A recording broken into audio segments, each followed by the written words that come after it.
sakop sa ginibong drug bypass operation. Triple o apat na doble ang bihikulo na gruso sa siyudad kang Naga. Mas complain ng police station kang Naga City Police Office.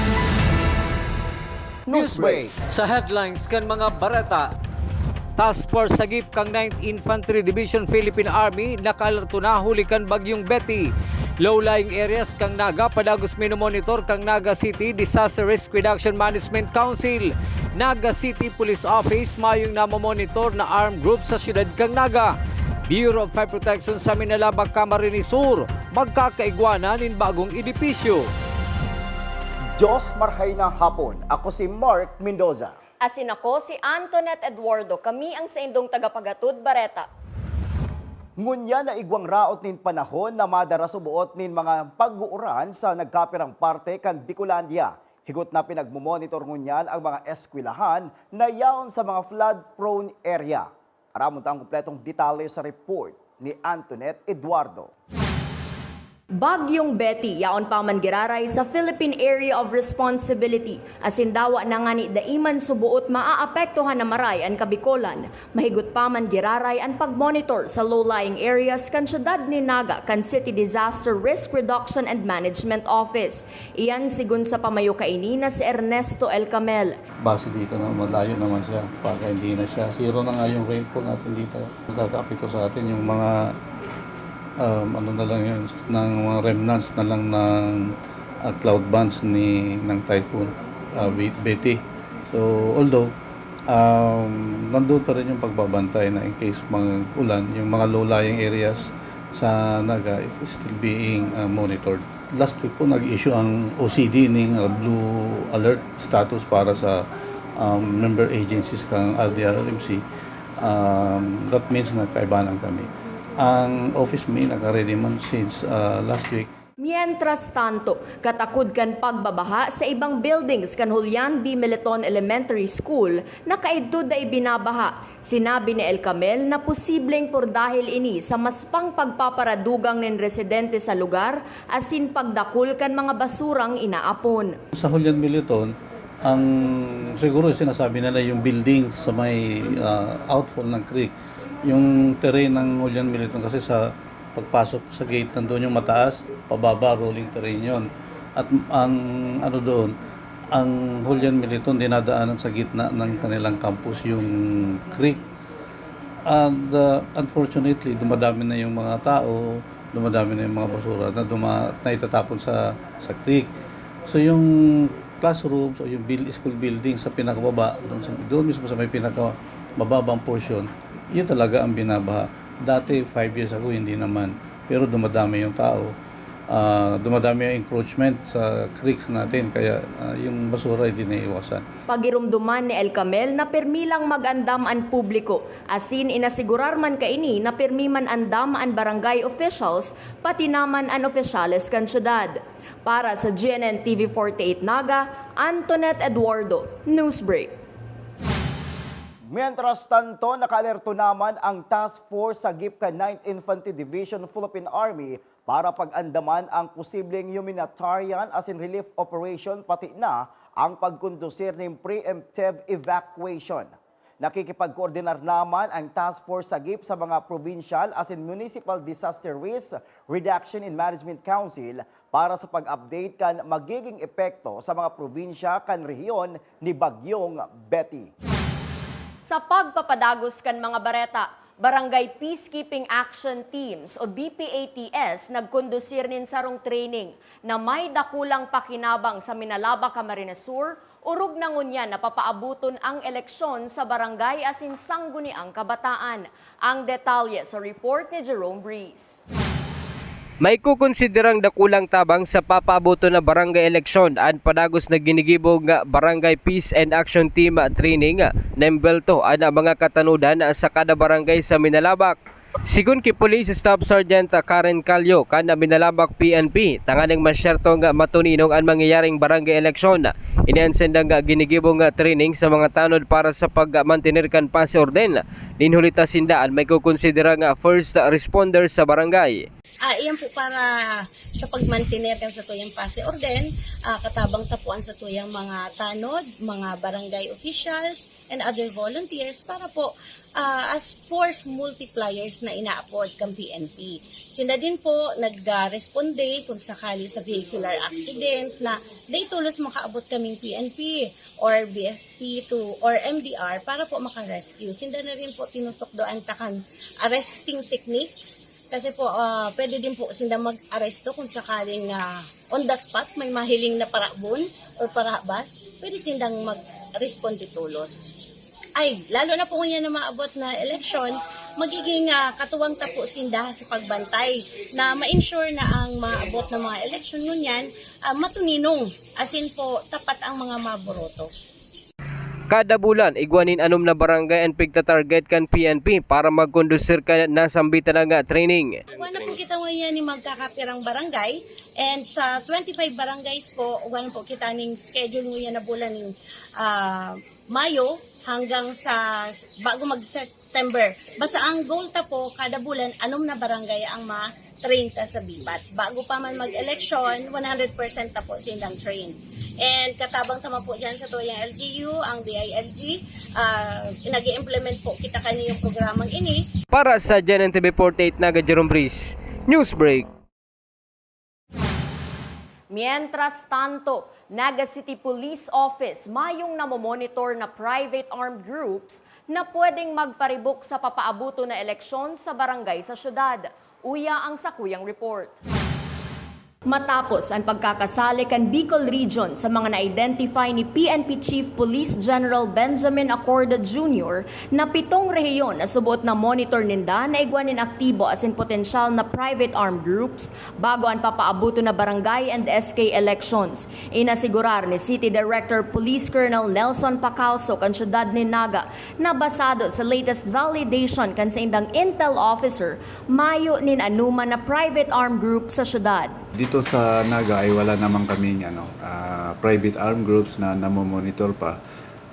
Katulad din ng criminal groups as per na latest validation ng aming intel officer dito sa Naga City. As to criminal activities dito sa Naga, mga minor criminal or petty thefts lang ang ating mga reported at na-committed dito sa Naga City. As to criminal gangs ay wala po tayong namomonitor at wala pong activity sila dito sa Naga. Matagal-tagal na po. Sigun paman kay City Director Pacalso, dagos-dagos man ang sa indang monitoring para maasigurar na maging matuninong ang papaabuto na barangay and SK elections sa bulan in Oktubre. The barangay ni si SK elections is coming. So, yun talaga ang utos sa amin, especially yung threat assessment sa ating mga elected officials. Although latest na assessment natin sa ating barangay officials ay wala namang threat sa kanila, pero tuloy-tuloy pa rin natin ang monitoring natin para ma-ensure na ang ating barangay election dito sa Naga ay magiging peaceful. Para sa GNN TV 48 Naga, Antoinette Eduardo, Newsbreak. Sa pagbabalikan Newsbreak, insidente nin panghahabon sa syudad ni Naga, nanutaran kan Naga City Police Office. Iyan asin iba pang mga bareta sa pagbuelta kan GNN TV 48 Naga, Newsbreak. Dakop sa ginibong drug bypass operation. Triple o 4 na doble ang bihikulo na gruso sa syudad kang Naga. Mas complain ng police station kang Naga City Police Office. Newsbreak. Lemon Residences, your newest home of the champions and the metro. Open for daily, weekly, and monthly bookings. Located at Magsaysay Avenue, Naga City. And enjoy a sip of coffee and Septus meals at Tiger's Cafe, located at second level of Lemon Residences. Dream travel? Achieve yan sa Nagayon Travel and Tours. Enjoy a hassle-free travel with Nagayon Travel and Tours. Visit their office at NCF Annex Building, Magsaysay Avenue, Naga City, or call us 0966-486-0043. At NCF Annex Building, there is the Tiger's Loft, a business center that first to offer a co-working space in Naga. Grow your business at the Tiger's Loft.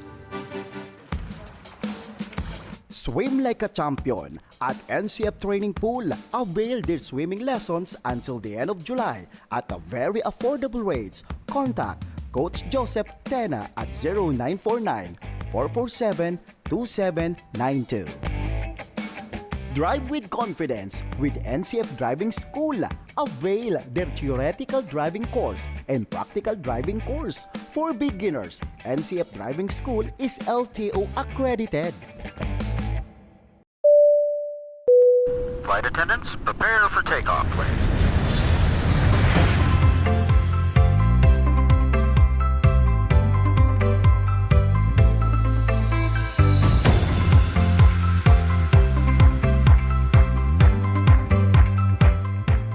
Slip life vest over your head.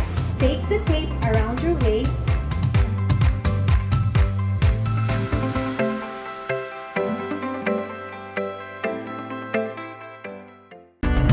Sa oras ng sakuna, isa sa mga kailangan natin sa ating tahanan ay isang go bag. Ang isang go bag ay naglalaman ng tubig, mga dilata at biscuits upang hindi tayo magutom,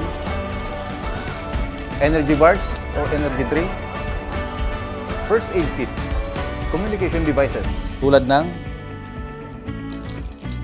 flashlights at batteries, whistles o pito, portable radio, at extra cellphone. Mas mabuti kung meron tayong prepaid load guard. Tools, tulad ng Swiss knife at gunting. Maaari din tayo magdagdag ng lubid. At huwag natin kakalimutan ang hygiene kit. Naglalaman ng sabon, tissue, toothpaste, toothbrush, at face mask. Sa lahat ng oras, laging bukas, nakahanda ang aming tanggapan. Tandaan, ang Bicolanong alerto, pirming protektado.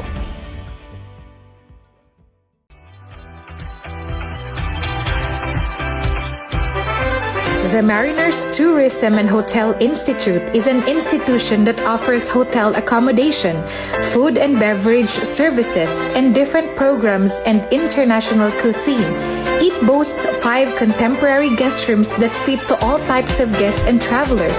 Room rate starts from 1,500 to 4,999 pesos only.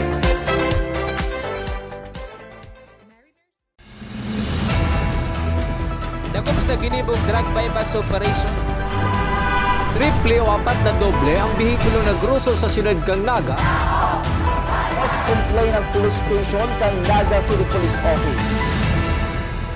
Newsbreak. Padagos sa mga bareta, 8 bulan ang ahalaton antes matapos ang bagong headquarter kan Bureau of Fire Protection sa Minalaba, Camarines Sur.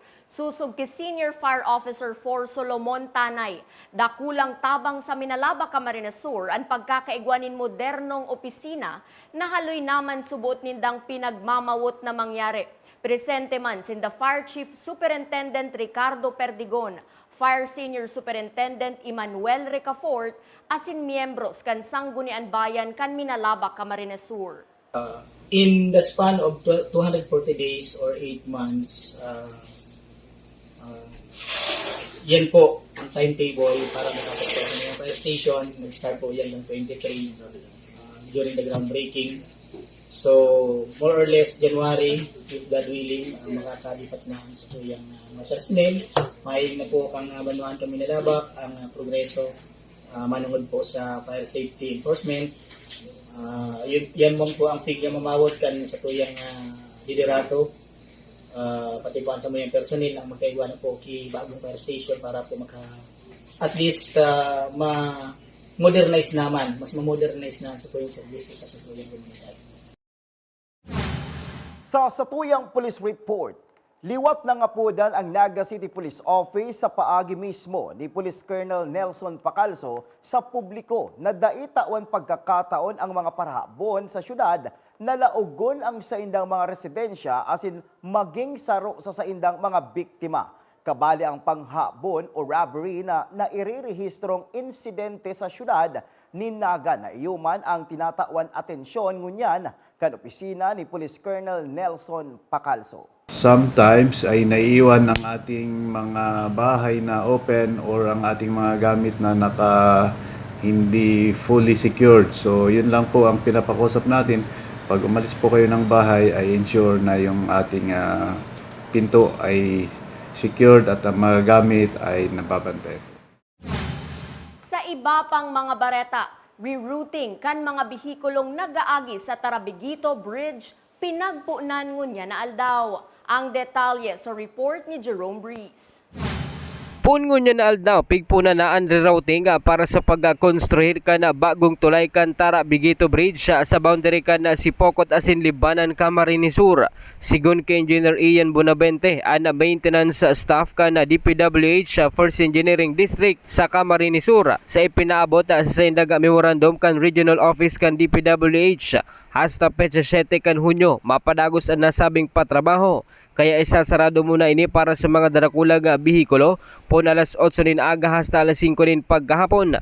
Alagad sa mga light vehicles sa kunhali sa Metro Manila, pwedeng mag-agi sa Tara Sipocot Cabusao Road, pasiring sa Banwanin Libmanan na Camarines Sur, vice versa. Ngunyan po madam, ang sabi po digdi sa memo is this will be done, the activity will be done from May 30 to June 7, 2023. Ngunyan po ang advice mi po sa INDA, ang mga light vehicles i-reroute po ning